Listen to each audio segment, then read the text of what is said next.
விராட் அண்ணா, ரொம்ப சந்தோஷமா இருக்கு விராட் அண்ணா உங்களை இன்டர்வியூ எடுக்கிறது. 16 வருஷம் இந்தியா கோசம் கஷ்டப்பட்டு நிறைய சிச்சுவேஷன்ல இந்தியாவை காப்பாற்றி டெஸ்ட் மேட்ச்ல ஃபர்ஸ்ட் பிளேஸ் வர வச்சு இப்ப என் முன்னாடி வந்து உட்கார்ந்துட்டு இருக்கீங்க. ரொம்ப நன்றி. இது ரேபிட் ஃபயர் ரவுண்ட், ஓகேங்களா? இதுல நாங்க ஒரு கேள்வி கேட்போம், அதுல நீங்க ஒண்ணுத்தை தான் சூஸ் பண்ணணும். உங்களுக்கு ரொம்ப பிடித்தமான பிளேயர் டி வில்லிஸா இல்ல MS தோனியா?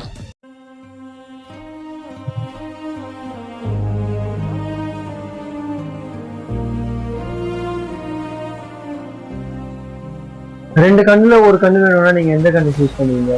ரெண்டு கண்ணுமே தானே வேணும். அதே மாதிரிதான் என்ன தூக்க சொல்லி கோரிக்கை போடும் போது அவன் ஆடலன்னா நானும் ஆடலன்னு சொன்னவர் தாங்க எங்க தலை.